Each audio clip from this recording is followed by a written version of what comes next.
Welcome to my PowerPoint about XMult jokers in Balatro. So there's a good amount of these XMult jokers, and for the most part, I'd say overall they're probably the best jokers. Like, yeah, there's some stinkers, right? There's a couple, but the vast majority of these XMult jokers, they're some of the one of the best groups of types of jokers in the entire game. We do have to start with a stinker, though, with Acrobat. Acrobat gives ×3 molt on the final hand of round. This isn't, horrible, right? You can make use of it, but the vast majority of the time, having to play your final hand of the round to get the XMult is, just not that good, is kind of the thing. You have to give up on money to do it. If your hand, if you're trying to play a valuable hand, right, like you're trying to play a flush or whatever, then you're only going to be really cycling some garbage, 3 maybe 4 cards at a time to even get to that. It's just not easy. I get it, there are a lot of scenarios where Acrobat does make a lot of sense and it can be quite powerful, but overall it just isn't the greatest, and I rarely take it. That being said, though, there's Ancient Joker. Ancient Joker is incredibly powerful. Each played card with a suit gives 1.5 XMult when scored, and the suit changes at the end of each round. So Ancient Joker is very powerful. The main way you use it is you want to have a deck that is about equal in all 4 suits, and you still want to be playing flushes. You can technically play other things, but mostly you're going to be playing flushes. And if you've ever played with Bloodstone, then you know just how powerful 1.5 XMult per card is. So Ancient Joker, it's very powerful. It isn't the easiest Joker to use, I will be honest. You kind of have to have a lot of discards or maybe some extra hands to get the most value out of it, but for the most part, it's pretty good. Do note that say, Smeared Joker adding a lot of wild cards to your deck does make Ancient Joker significantly better. Baron's a joker. Baron's really not that great in your typical get to ante 8, win in the first 8 antes kind of run, right? If you're just trying to beat the first 8 antes, Baron's really not that great. It can be okay, right? It gives each king held in hand at 1.5 XMult, so it basically makes each king into a steel card. And that's not terrible. It can be quite decent, but Baron requires a lot of setup. It requires, mime. It requires some blueprints and some brainstorms and stuff like that to gain its maximum value. You typically see Baron in these nan-inf runs or just high score runs where you're trying to have red steel kings with mimes and blueprints and brainstorms and Perkios and all this stuff. And it can be really powerful for there. If we're talking about most powerful Joker, Baron definitely is up there in the question, but when you're talking about the typical actual Balatro run, Baron's just not that useful. And while it can be fun to use, especially if you do pick up a mime, it really it does struggle. Baseball card, though, is really powerful. Every uncommon Joker gives 1.5 XMult, so you basically make them like Polychrome. If you have 3 uncommon Jokers, baseball card is 3.375 times molt, which is really powerful. For the most part, baseball card just is really good. Yeah, it is a rare, so you're not going to see it very often, but when you do find baseball card, it's pretty often a very powerful Joker, because uncommon Jokers are typically pretty good. So even if you have to slot out a kind of not that, or slot out a pretty good common Joker just for an uncommon Joker, you're not that upset because of the 1.5 XMult. Blackboard is a really awkward Joker to use, I find. Well, if you do set up your entire deck to be entirely black suits, spades and clubs, it can be pretty useful. Most of the time you pick it up, especially like I said, in these, standard 8 ante runs, your standard gold stake runs, you're not going to be doing that most of the time. If you do get lucky or, have enough deck fixing, whatever, Blackboard can be very powerful, getting ×3 molt, which is just good in general, but it isn't the easiest Joker to use. I don't take it very often for that reason, but there are a lot of scenarios where you can make it work. If you are technically playing a flush deck that is primarily the red suits, you can technically gain value from Blackboard, just it still will be a little awkward. Bloodstone has a 1 in 2 chance for each played card with a heart suit to give 1.5 XMult when scored. That's pretty good. Bloodstone synergizes incredibly well with Oops All Sixes to make it a 100% chance to gain 1.5 XMult, and then, I mean, yeah, if you have 5 cards, you gain 0.5 XMult for all 5 cards being played. It's really powerful. Bloodstone works well with like re-triggers. It's just one of the better, suit jokers, I find. It's incredibly powerful, and like, as long as you have levels in your poker hand, right, because it does do the first scoring instance, right, on score effects, it means it'll only multiply your if you have enhanced cards, like if you have a Molt card, or your poker hand level, right? So if you have a lot of hand of flush, or a lot of levels in flush, Bloodstone can go absolutely crazy, especially, like I said, with re-triggers, Oops All Sixes, etc. It has a lot of potential, and it's just a very powerful joker. Campfire is one of the most interesting jokers in the entire game, in my opinion. It's every time you sell a card, it gains 0.25 XMult and then resets when the boss blind is bleeding. So a lot of people might be thinking, okay, well, why would I ever work around this card if I'm going to lose it in the boss blind? You have to sell 4 cards to gain 1 XMult. So if you have a bunch of tarot cards that you're generating, well, they give you 1 gold and you're getting Molt from them rather than just being not that useful tarot cards, right? Most of the time, tarot cards are pretty useless, and especially random ones aren't that useful. But it doesn't stop there where the value of Campfire comes in.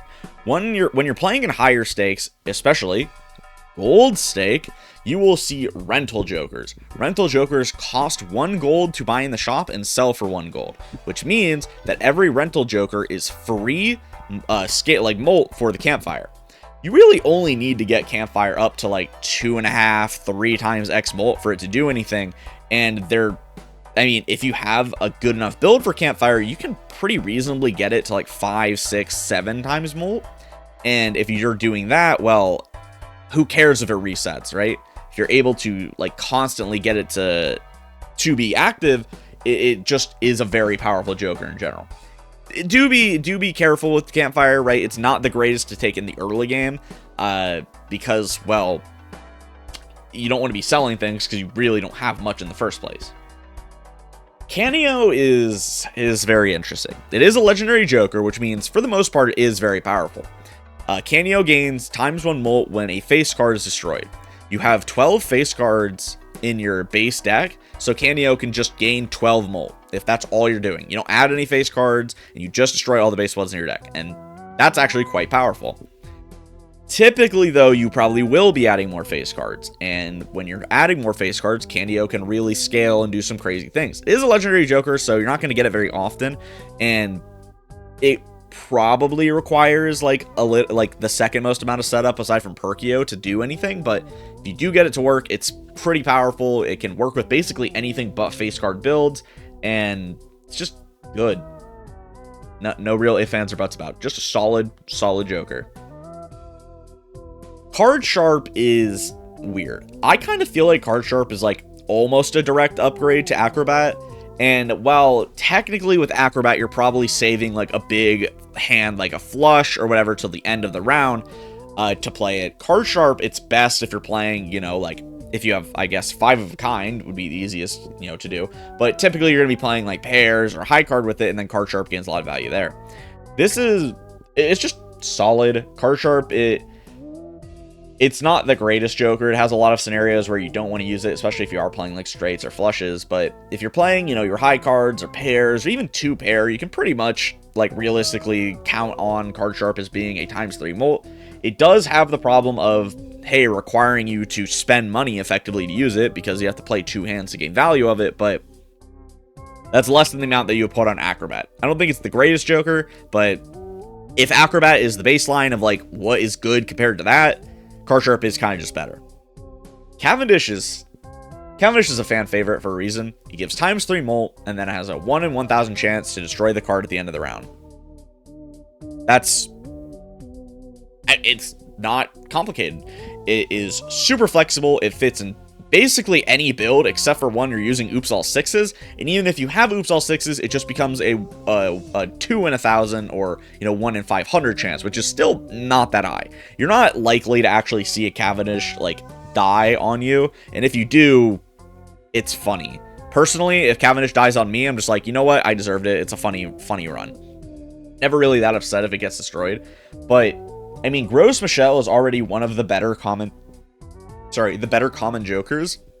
So if you do hit the 1 in 6 chance for Gros Michel to die, hitting on to Cavendish is incredibly powerful. Getting the X3 Molt, so useful. And then like I said, flexibility is the name of the game with Cavendish. You can use it in any build. There's not really anything that says that you can't, and you're pretty happy when you do find it. Constellation and Hologram, I have to talk about these together. I know it's not in alphabetical order, but like they work so perfectly. They even have like memes together because they kind of do similar things. Constellation gains times 0.1 molt every time a planet card is used. This is one of the best scaling jokers in the entire game.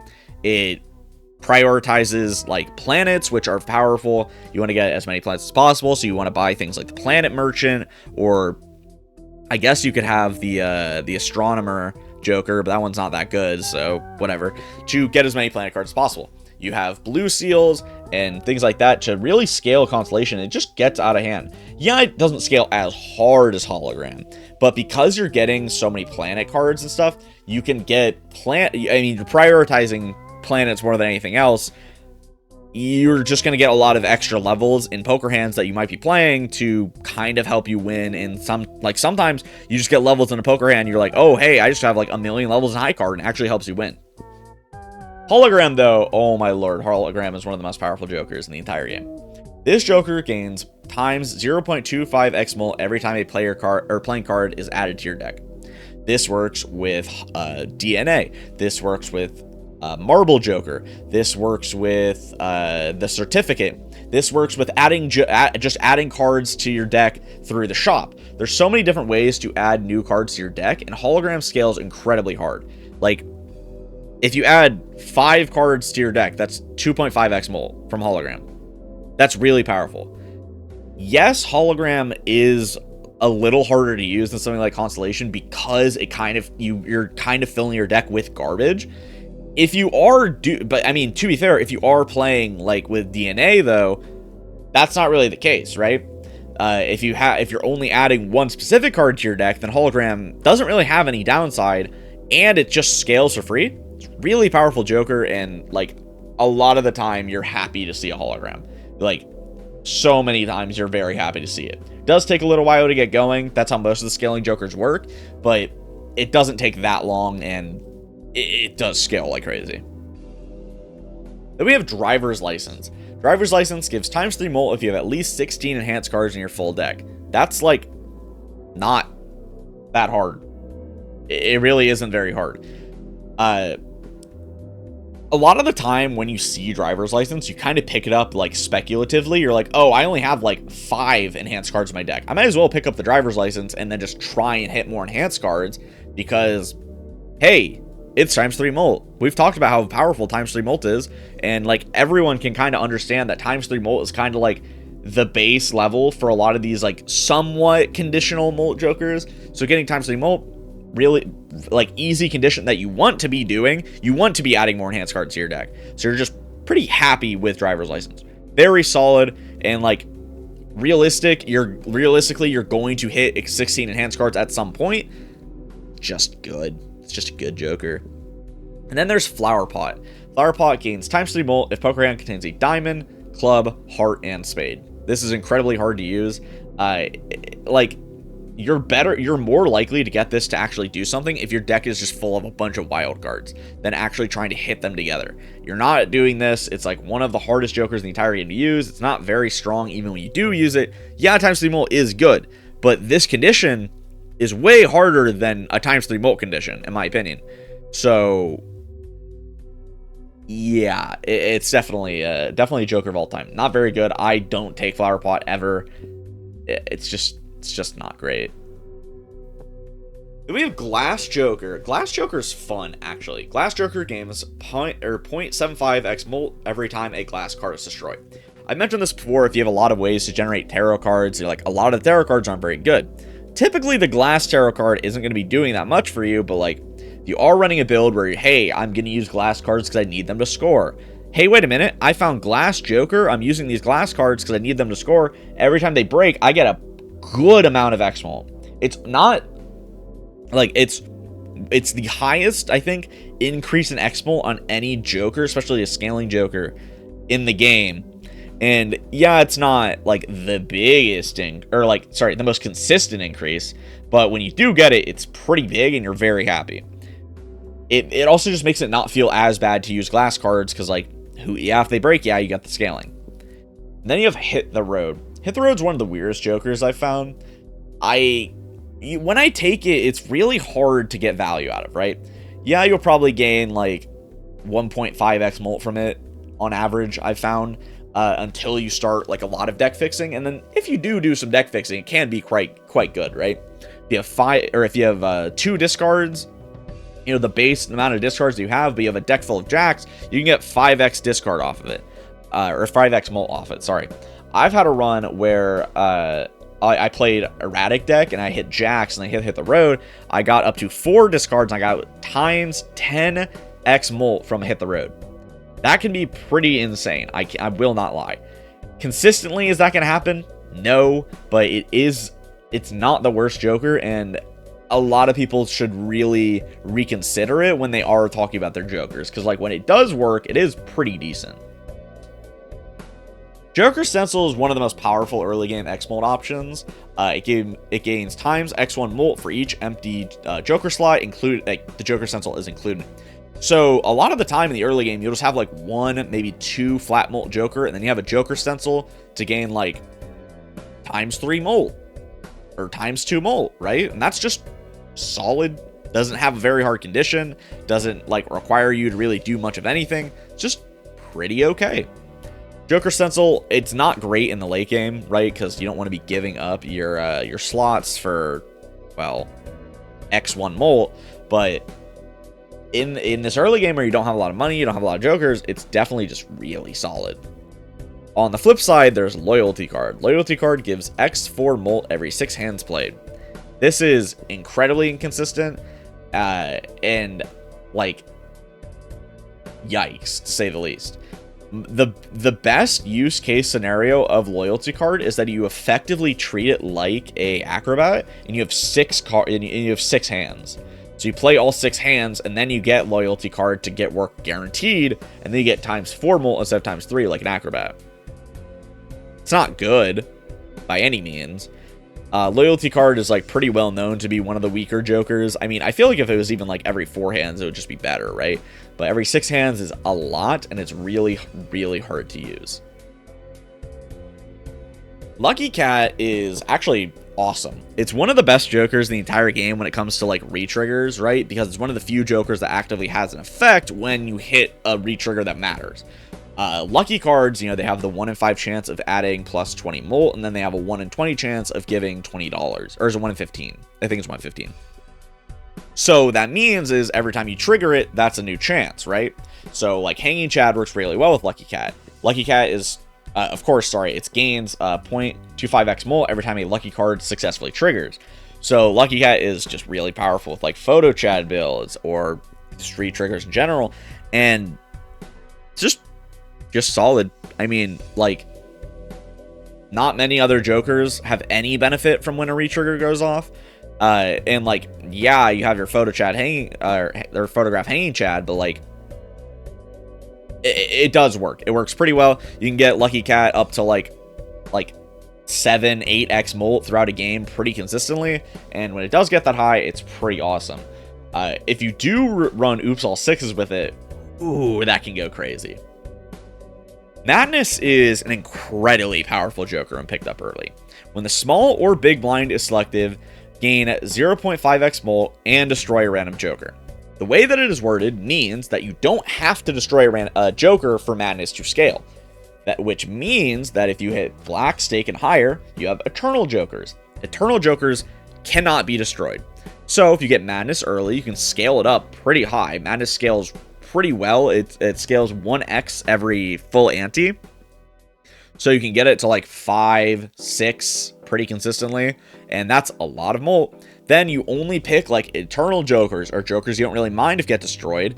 And, you know, Madness doesn't have a downside. Just a strong scaling joker. Madness, it's not the greatest in Endless. That is something that does have to be noted, right? But it's just good. It's good in your regular 8 antes and solid. I think if you guys have been hesitant to try Madness or anything like that, you should definitely give it a try. It's powerful. It's not even very hard to use. Just good joker. Obelisk is one of the most underrated jokers in the entire game. So, Obelisk gains 0.2 XMult per consecutive hand played without playing your most played poker hand. What that means is, typically the best way to make use of Obelisk is when you're transitioning out of something. Say you've played a bunch of flushes, and you're getting this on like ante 4 or 5, right? Then you've played like 14 flushes throughout the game. You can just start playing any single other poker hand. It will start scaling the Obelisk, and eventually the Obelisk will be, you know, pretty huge. It's not the biggest joker, but you can consistently get Obelisk, especially if you're playing low poker hands that aren't really winning. You can pretty consistently get it up to like 5, 6, even high, like, or 7 or 8 higher, like, times molt, even higher if you like are doing it like every single round. You're maximizing your Obelisk and you're maximizing what you're getting out of it. You can get it scaling pretty well.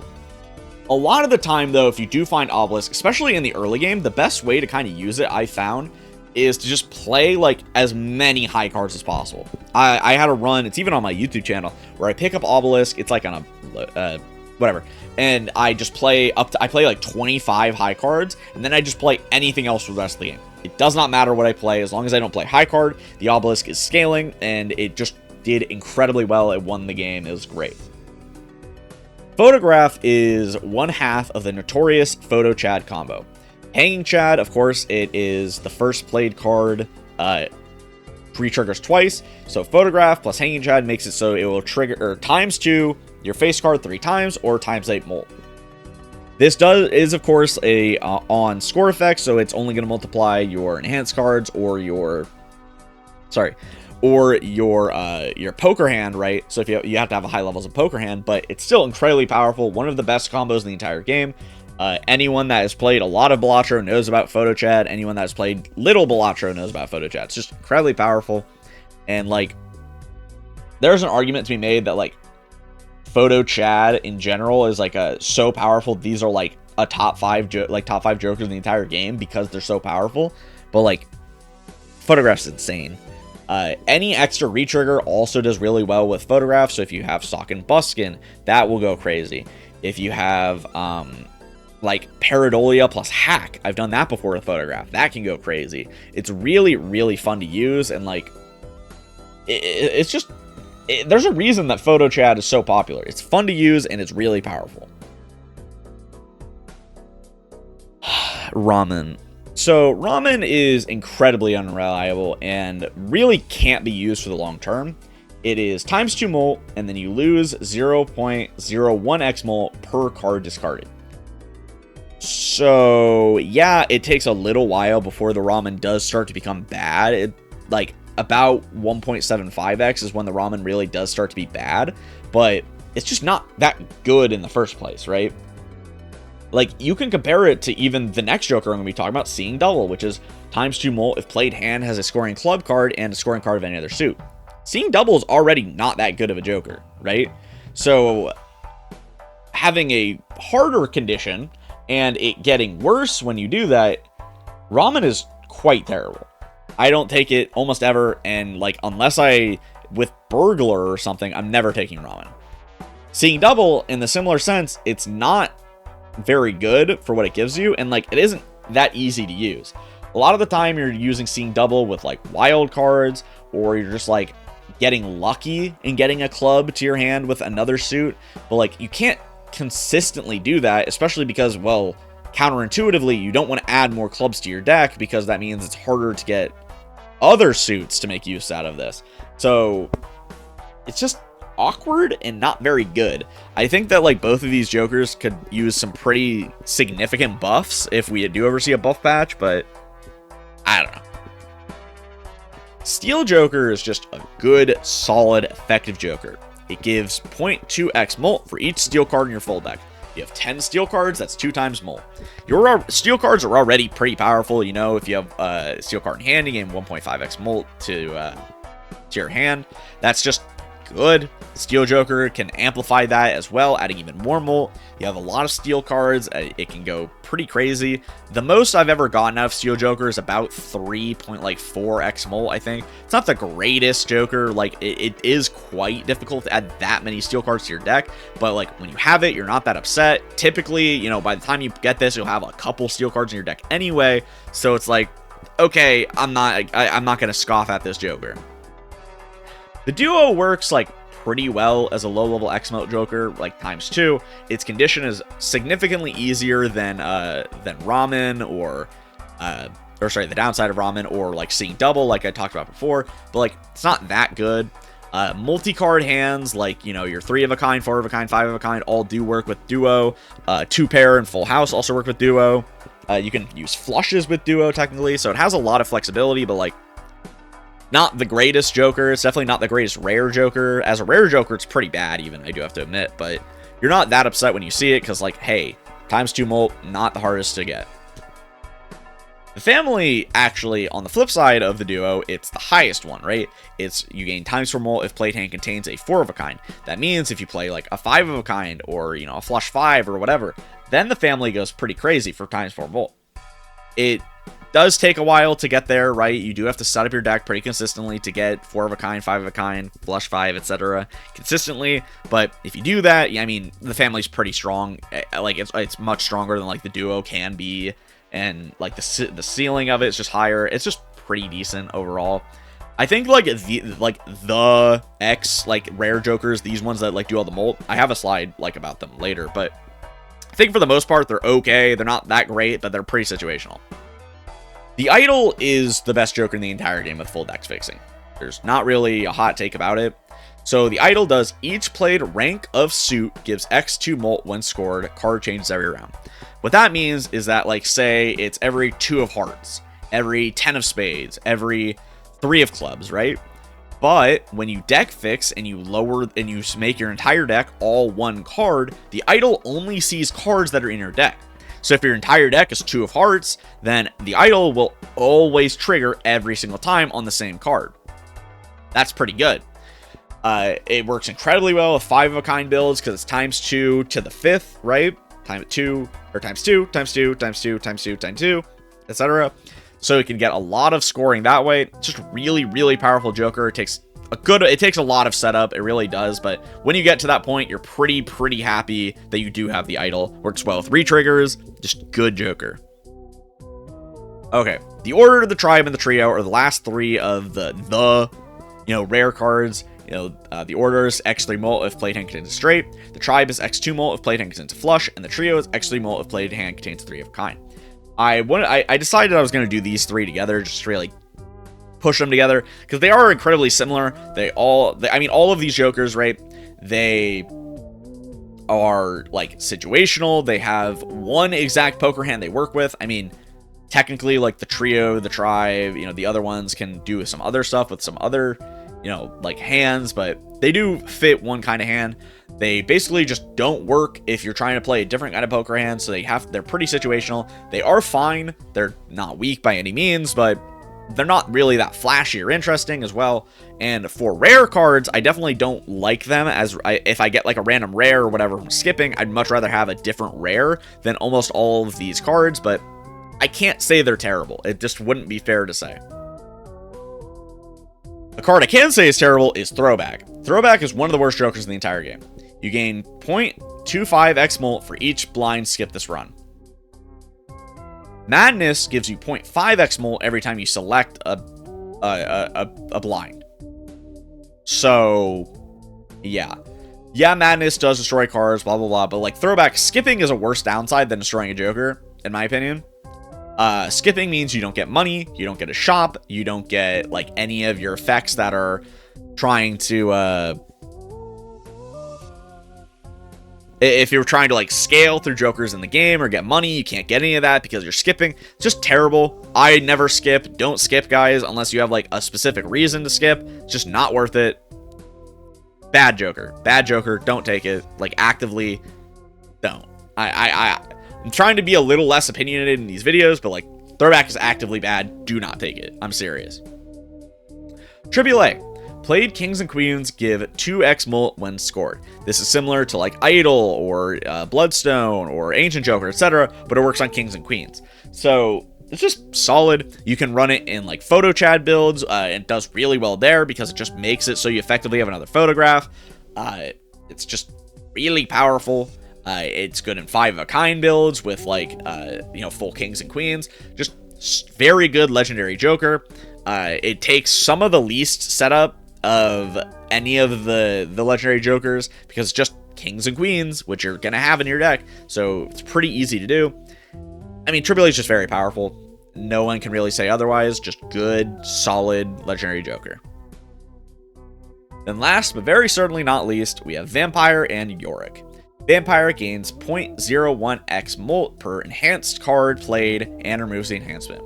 Vampire, I mean, it used to be a lot better, right? But it's still fine. It can match the scaling of Gold Stake pretty well.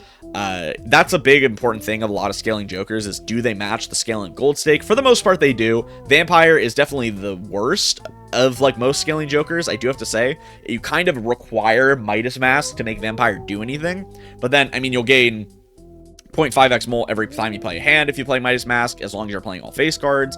So it requires like a couple utility jokers that don't really do anything for your scoring to get a lot of value. But if you do get it to work, it's just solid. It will help you beat, Gold Stake scaling. It's pretty terrible and endless, I do have to say, but it's fine. You have to get it pretty early for the scaling to really keep up, though, because of the fact that you have to play so many utility non-scoring jokers to make it so it works very well. But like I said, even if you do that, for the most part, Vampire is strong enough to help you actually win. I think if this card were any weaker in any way, though, it probably wouldn't be viable. However, solid, good enough, can win with it.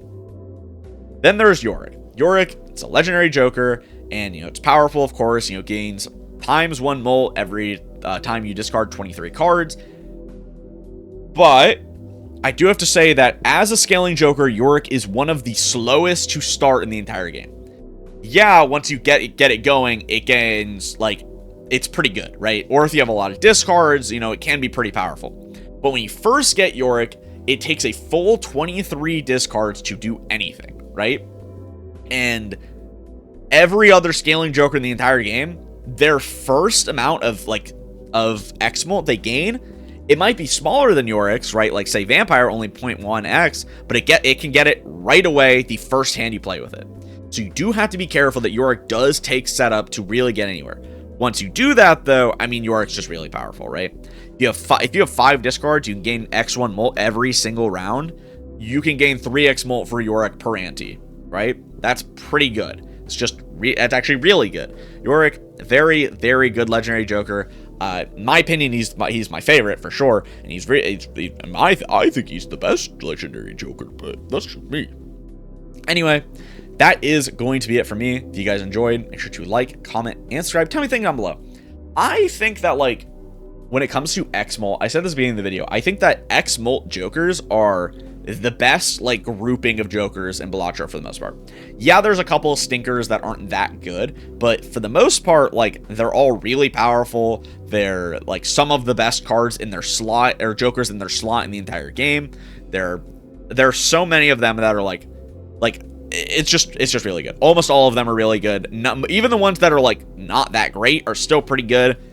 Just powerful. Now, my socials are there on screen or down in the description. Join my Discord to talk about Balatro, talk about Hearthstone. Your pops off every day. I like having more people to join because I like seeing more perspectives on the game. And yeah, that's gonna be it for me. I will see you guys next time. Peace out.